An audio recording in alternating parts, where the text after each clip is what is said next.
नमस्कार, बहुत बहुत स्वागत है आप सभी का सुबह 9 बजे की खबरों के साथ। मैं हूं प्रीति। आइए एक नजर डालते हैं हेडलाइंस पर। मसरत आलम की रिहाई पर पीडीपी बीजेपी में तनाव, गृह मंत्रालय ने तलब की रिपोर्ट। संसद में उठ सकता है मुद्दा।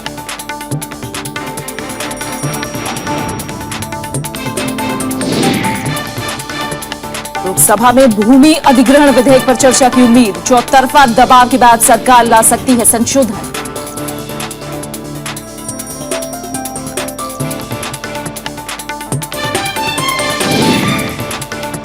नागालैंड के दीमापुर हत्याकांड मामले में 22 गिरफ्तार, वीडियो फुटेज की जांच जारी। राज्य में एसएमएस और मोबाइल इंटरनेट पर पाबंदी।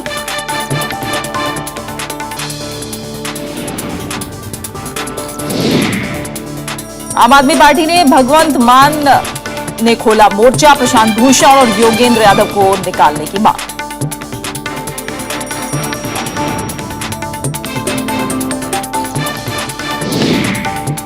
और तापमान गिरने से स्वाइन फ्लू के खिलाफ लड़ाई हुई कमजोर। रविवार को 51 मौतें, बीमारी से अब तक देश भर में 1370 लोगों ने गंवाई जान।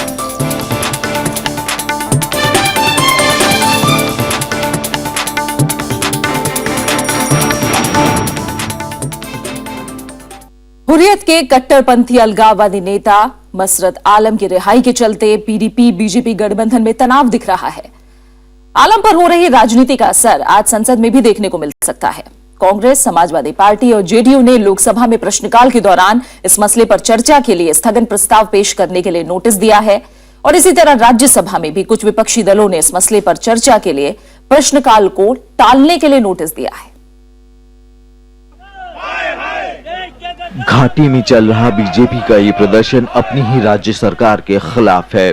मसरत आलम की रिहाई के बाद महज 8 दिन पुराना गठबंधन खतरे में पड़ता नजर आ रहा है। प्रदेश बीजेपी ने रविवार को इस मुद्दे पर समीक्षा बैठक की। बैठक के बाद बीजेपी ने कहा कि ये फैसला साझा न्यूनतम कार्यक्रम का हिस्सा नहीं था और पीडीपी को गठबंधन धर्म का पालन करना चाहिए। भारतीय जनता पार्टी की सहमति नहीं है और न ही भारतीय जनता पार्टी के साथ विचार विमर्श करने के बाद ये कदम उठाया गया है। दूसरी ओर पीडीपी प्रवक्ता और शिक्षा मंत्री नईम अख्तर ने कहा कि आलम एक राजनीतिक कैदी है और उसकी रिहाई का फैसला साझा न्यूनतम कार्यक्रम के अनुरूप है। इस बीच अपनी रिहाई पर प्रतिक्रिया देते हुए अलगाववादी नेता मसरत आलम ने कहा कि उनकी रिहाई कानूनी प्रक्रिया का हिस्सा है और राज्य सरकार ने उन पर कोई एहसान नहीं किया है। पिछले 4.5 साल से बंद था। 6 बार मुझे पीएसए के तहत नजरबंद रखा गया। मेनी टाइम्स कोर्ट्स ने मुझे बेल्स दिए। रिसेंटली बिफोर 2 days मुझे कोर्ट्स से 3 बेलें हासिल हुई और फिर मेरा जो पीएसए था, ये जो 6th पीएसए था, it was just to expire. तो इन्होंने मुझे छोड़ दिया, तो इसमें कोई इसका अमल दखल नहीं है। Jammu Kashmir national panther party ने आलम की रिहाई के विरोध में 2 दिन का बंद रखा है। वहीं कांग्रेस और दूसरे विपक्षी दलों ने प्रधानमंत्री से इस मुद्दे पर जवाब देने को कहा है। कांग्रेस की अगुवाई में विपक्षी दल आज संसद में इस मामले को उठा सकते हैं।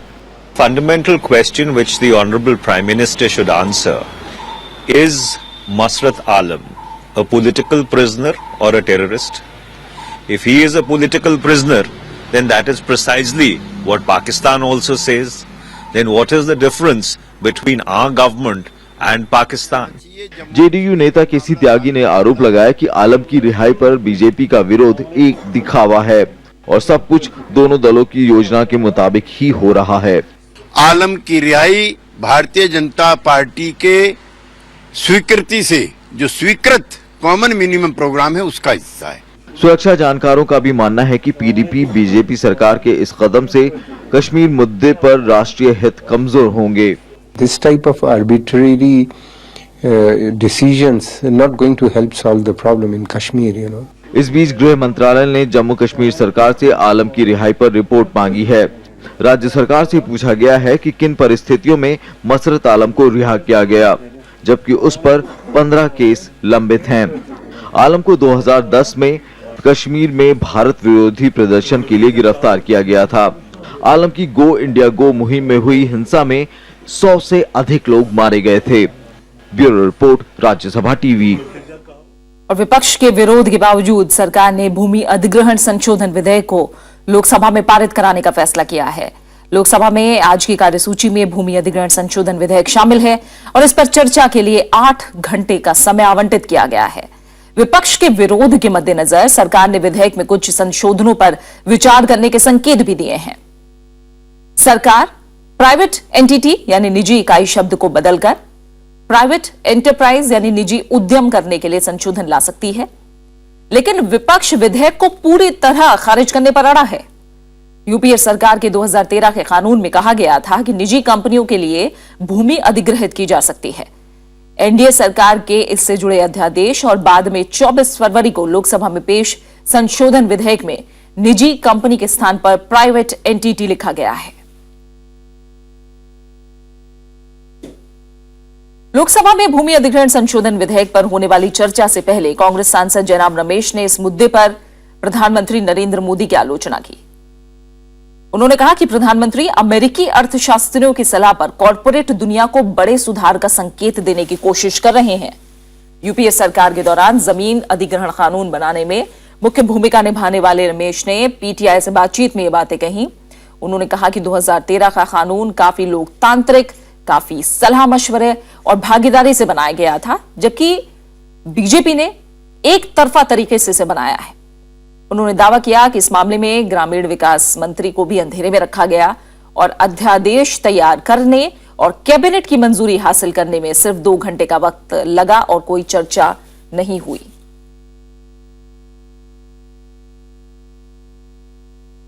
कांग्रेस नेता अजय माकन ने रविवार को दिल्ली के नए प्रदेश अध्यक्ष का पदभार संभाल लिया।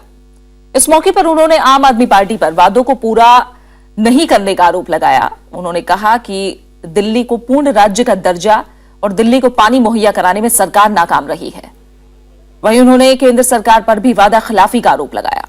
उन्होंने दिल्ली में वापसी को चुनौती मानते हुए कहा कि पार्टी सच्चाई पर कायम रहकर वापसी कर सकती है।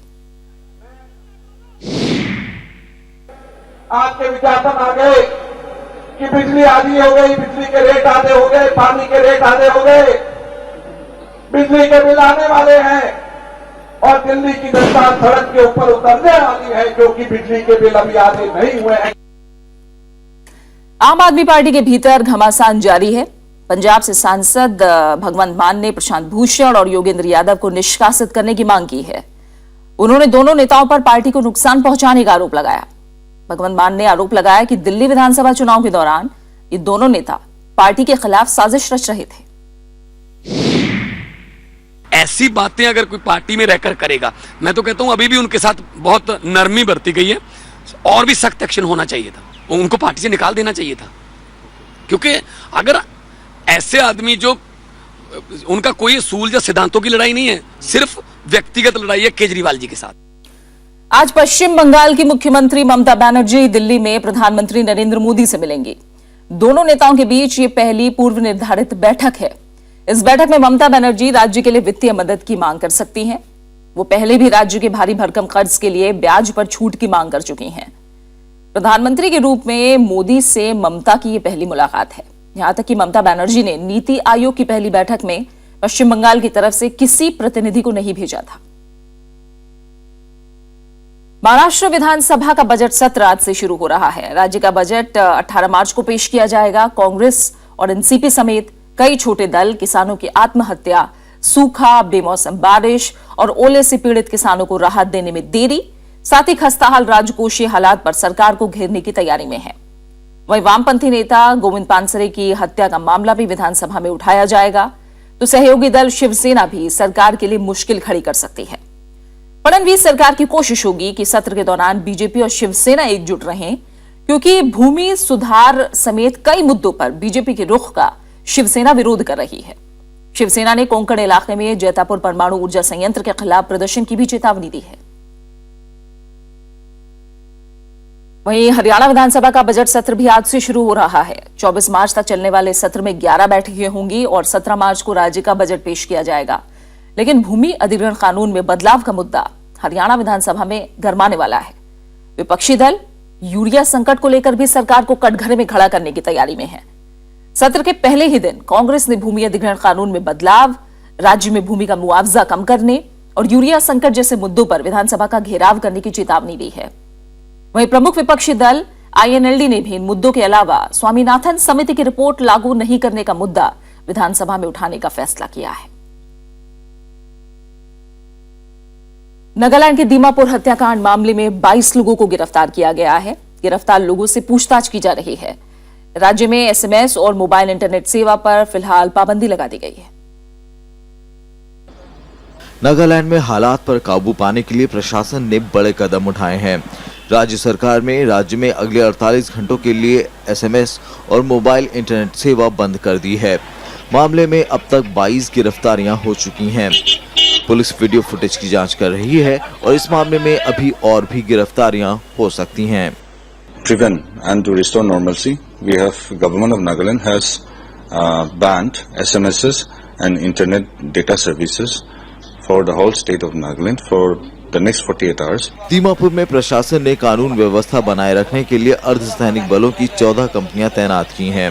Right now there is no restriction on movement of vehicles, but from 3 o'clock in the afternoon today there will be total curfew, which means that no vehicles and as well as the public would not be allowed to come to the streets. उधर असम में घटना के विरोध में अलग अलग संगठनों का 12 घंटे का बंद शांतिपूर्ण रहा। बंद का असर बाजारों और सड़कों पर नजर आया। दीमापुर सेंट्रल जेल में बंद दुष्कर्म के आरोपी को गुरुवार के दिन भीड़ ने जेल से निकालकर पीट कर मार डाला था, जिसके बाद राज्य में तनाव है। Bureau report, Rajya Sabha TV. सरकार ने कोयला ब्लॉक के दूसरे चरण की नीलामी के चौथे दिन 3 और ब्लॉक बेचकर 11,627 करोड़ रुपए जुटाए हैं। रविवार को जेपी सीमेंट ने मध्य प्रदेश के मांडला साउथ ब्लॉक के लिए कामयाब बोली लगाई, जबकि अंबुजा सीमेंट ने छत्तीसगढ़ का गारे पलमा ब्लॉक का हासिल किया। जीएमआर छत्तीसगढ़ एनर्जी 6,463 करोड़ में गणेशपुर कोयला ब्लॉक हासिल करने में कामयाब रहा। इसके साथ ही सरकार अब तक नीलामी से करीब 1,57,000 करोड़ रुपए से ज्यादा जुटा चुकी है। दूसरे चरण में सरकार ने 15 कोयला ब्लॉकों को नीलामी के लिए रखा है, जिनमें से अब तक 12 की नीलामी हो चुकी है। आज होने वाली नीलामी में 2 और कोयला ब्लॉक रखे जाएंगे। पहले चरण में 19 कोयला ब्लॉकों की नीलामी से सरकार को 1 लाख करोड़ रुपए से ज्यादा मिले थे। और आप बने रहे हमारे साथ, लौट रहे हैं एक छोटे से ब्रेक के बाद।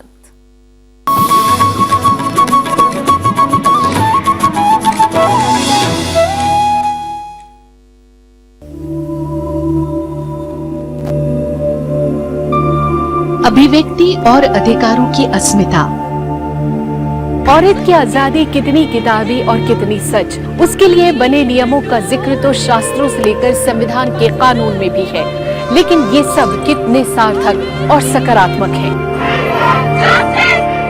नारी समानता और समाज में औरत का मकाम। देखिए अस्मिता में खास पेशकश सिर्फ राज्यसभा टीवी पर। आजादी के बाद कैसे बदला परिवेश, कैसे बनी संसद, कैसे उठा देश। When the world sleeps, India will awake to life and freedom. कौन थे वो लोग जो दे गए हमको शानदार विरासत, लोकतंत्र की मजबूत इमारत। राज्यसभा टेलीविजन। राज्यसभा टेलीविजन की खास श्रृंखला महामहिम राज्यपाल में आपका स्वागत है।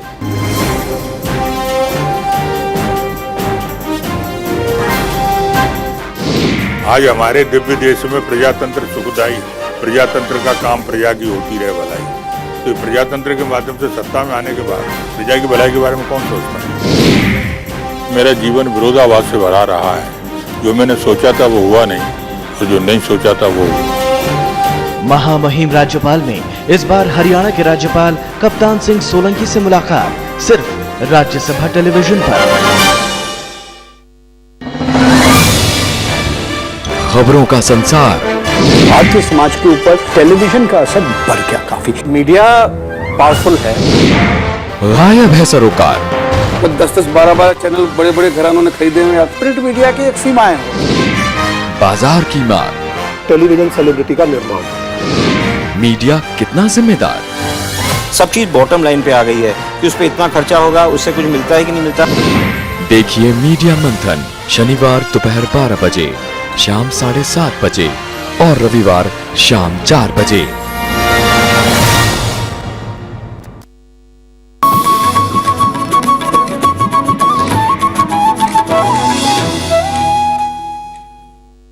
कश्मीर में गुलमर्ग सहित घाटी के कई इलाकों में रविवार को जमकर बर्फबारी हुई।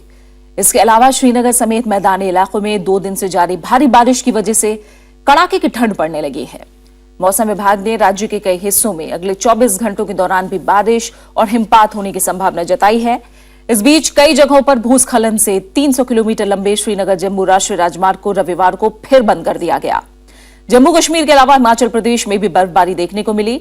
पश्चिमी विक्षोभ की वजह से हो रही इस बारिश ने उत्तर भारत के किसानों के चेहरे पर चिंता की लकीरें खींच दी हैं। इस महीने की शुरुआत में भी 3 दिन तक लगातार उत्तर और मध्य भारत के कई राज्यों में बारिश ने रबी की फसल को काफी नुकसान पहुंचाया था। इस बेमौसम बारिश की वजह से देश में करीब 50 लाख हेक्टेयर की फसल को नुकसान पहुंचा था।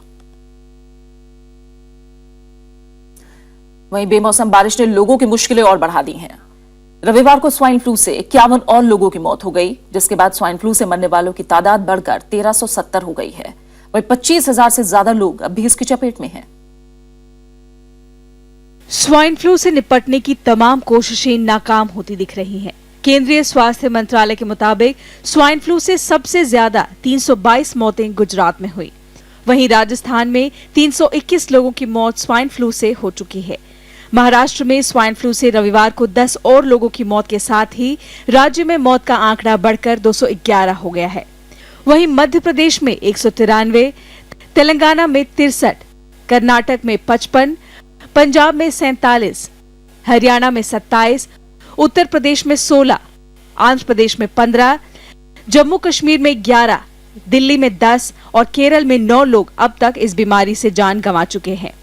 वहीं 25,000 से ज्यादा लोग अब भी इस बीमारी की चपेट में हैं। अभी तक अपने यहाँ 674 पेशेंट एडमिट हुए हैं। इसमें से सर्वाइवल रेट 88% है। कैजुअलिटी अगर देखा जाए तो 10 से 12% है। इस बीमारी से बचने के लिए बच्चों में जागरूकता अभियान चलाया जा रहा है। Sometimes children are from a background where parents are uneducated. So we make the children aware so that they can go home and tell their parents also that if they have these symptoms, they should be rushed to the hospitals and to the doctors so that they get immediate care for it. उत्तर भारत में बेमौसम बारिश और गिरते तापमान ने लोगों की मुश्किलें और बढ़ा दी हैं। स्वास्थ्य अधिकारियों के मुताबिक स्वाइन फ्लू बारिश के मौसम में सबसे ज्यादा फैलता है और गर्मी आने पर इसका प्रभाव धीरे धीरे कम हो जाता है। Bureau report, Rajya Sabha TV.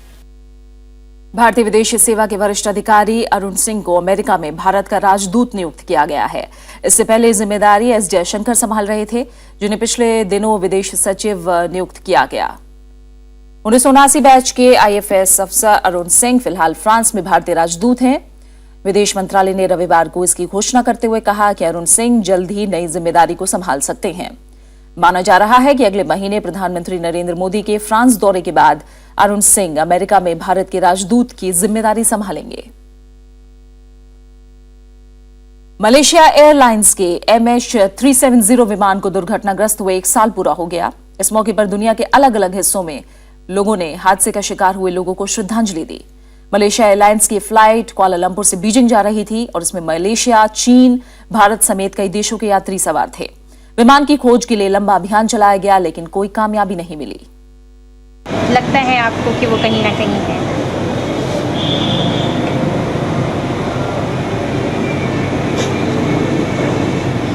कहीं ना कहीं तो है।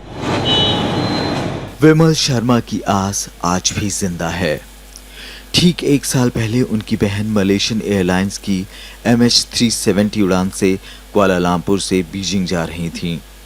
ये विमान आकाश में गया और फिर कभी नहीं मिला। इसमें 239 यात्री सवार थे। उनके परिजन आज भी सच्चाई जानना चाहते हैं, मुआवजा नहीं। I want the truth. They want to give us money. I don't want any money. I want the truth should come out.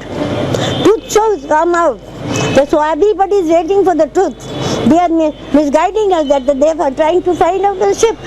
Shakuntala Devi का दर्द दूर बैठी न्यूजीलैंड की डेनिका विक्स भी समझ सकती हैं। उन्होंने भी अपने पति की मौत के साथ समझौते से इनकार कर रखा है। I just try to be there when they're crying and begging for dad, and I say that he's always in our heart, he's always with us. MH370 की खोज में चीन, ऑस्ट्रेलिया, फ्रांस, अमेरिका और भारत सहित दुनिया के तमाम देशों की टीमों ने हिस्सा लिया। किसी को उसका कोई सुराग नहीं मिला। आखिरकार विमान को दुर्घटनाग्रस्त मान सभी यात्रियों को मृत घोषित कर दिया गया। लेकिन इन 239 यात्रियों के परिवारों के लिए इस पर विश्वास करना अब भी मुश्किल है। इनमें से अधिकतर चमत्कार की उम्मीद लगाए बैठे हैं। Bureau report, Rajya Sabha TV. कुछ खबरें खेल के मैदान से। साइना नेहवाल रविवार को इतिहास रचते रचते रह गई। ओलंपिक कांस्य पदक विजेता Saina Nehwal all India badminton championship का खिताब जीतने से चूक गईं। फाइनल में स्पेन की खिलाड़ी मरीना कैरोलिना ने साइना को हराकर ये खिताब जीत लिया। कैरोलिना ने साइना को 21-16, 14-21, 7-21 से हराकर खिताब पर कब्जा जमाया। साइना पहला गेम जीतकर बढ़त का फायदा नहीं उठा पाई। दूसरे गेम में भी एक वक्त साइना आगे थी, लेकिन कैरोलिना ने शानदार वापसी करते हुए दूसरा गेम जीत लिया। निर्णायक गेम में कैरोलिना ने शुरू से स्मैश और बेहतर मूवमेंट से दबदबा बनाए रखा और इसे एक तरफा गेम बना दिया। अगर साइना एक खिताब जीत लेती तो इस चैंपियनशिप को जीतने वाली पहली भारतीय महिला खिलाड़ी बन जाती। अभी तक सिर्फ पुलेला गोपीचंद 2001 में और प्रकाश पादुकोण 1980 में इस खिताब को जीतने में कामयाब रहे हैं।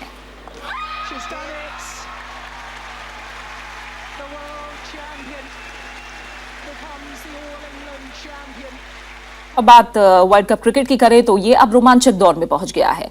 ऑस्ट्रेलिया ने श्रीलंका को 64 रन से मात देकर क्वार्टर फाइनल में जगह पक्की कर ली। संगकारा ने एक दिवसीय अंतर्राष्ट्रीय क्रिकेट में 14,000 रन भी पूरे किए। वो सचिन तेंदुलकर के बाद इस मुकाम पर पहुंचने वाले दुनिया के दूसरे बल्लेबाज बने। तो न्यूजीलैंड ने लगातार 5वीं जीत दर्ज करके ग्रुप ए में शीर्ष स्थान निश्चित कर लिया है। वहीं भारत अपना 5वां मैच कल आयरलैंड के खिलाफ खेलेगा। ग्लेन मैक्सवेल के ताबड़तोड़ शतक की बदौलत ऑस्ट्रेलिया ने रविवार को श्रीलंका को 64 रनों से हरा दिया और क्वार्टर फाइनल में अपनी जगह पक्की कर ली। मैक्सवेल ने विश्व कप का दूसरा सबसे तेज शतक जड़ा।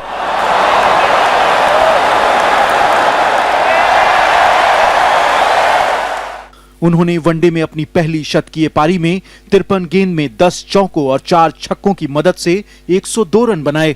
स्टीवन स्मिथ ने 72, कप्तान माइकल क्लार्क ने 68 और शेन वॉटसन ने 67 रन का योगदान दिया, जिससे ऑस्ट्रेलिया ने 9 विकेट पर 376 रन का विशाल स्कोर खड़ा किया। श्रीलंका ने इस बड़े लक्ष्य को हासिल करने की पूरी कोशिश की, लेकिन उसकी पूरी टीम 46.2 ओवर में 312 रन पर ढेर हो गई। श्रीलंकाई पारी संगकारा के इर्द गिर्द घूमती रही। संगकारा ने शानदार 104 रन बनाए। संगकारा का ये लगातार तीसरा शतक था।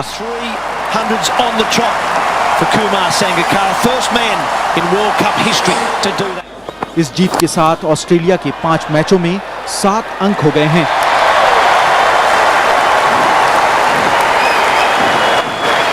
I thought they played really well. The whole Sri Lankan batting innings, I thought they played really well and well under pressure. There's no doubt about it. We had to continue to take wickets, I think. इससे पहले Napier में खेले गए match में New Zealand ने अफगानिस्तान को 6 wicket से हरा दिया। ये न्यूजीलैंड की लगातार 5वीं जीत है। अफगानिस्तान के 187 रन के लक्ष्य का पीछा करते हुए न्यूजीलैंड ने 83 गेंद बाकी रहते ही 4 विकेट पर 188 रन बनाकर जीत दर्ज की।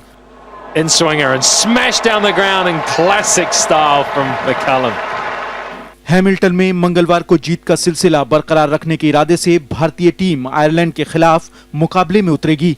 मैच के नतीजे का भारत पर तो कोई फर्क नहीं पड़ेगा, लेकिन भारत की जीत से पाकिस्तान को सीधे क्वार्टर फाइनल की टिकट मिल जाएगी। Bureau report, Rajya Sabha TV.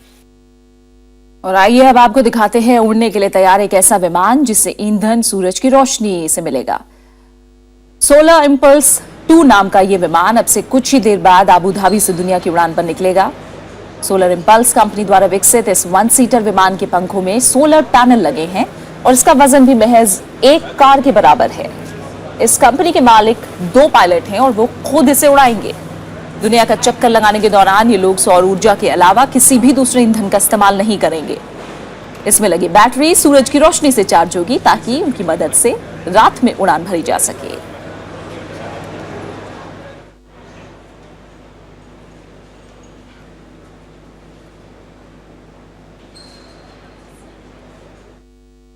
और अब आखिर में एक नजर हेडलाइंस पर। मसरत आलम की रिहाई पर पीडीपी बीजेपी में तनाव, गृह मंत्रालय ने तलब की रिपोर्ट, संसद में उठ सकता है मुद्दा।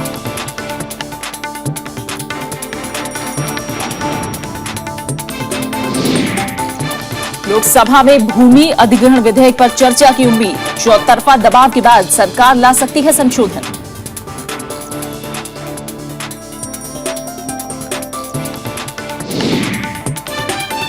नागालैंड के दीमापुर हत्याकांड मामले में 22 गिरफ्तार, वीडियो फुटेज की जांच जारी, राज्य में एसएमएस और मोबाइल इंटरनेट पर पाबंदी।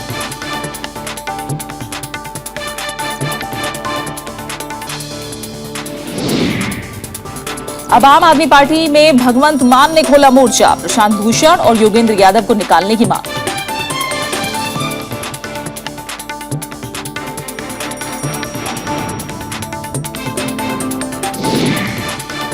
और तापमान गिरने से स्वाइन फ्लू के खिलाफ लड़ाई हुई कमजोर, रविवार को 51 मौतें, बीमारी से अब तक देश भर में 1370 लोगों ने गंवाई जान।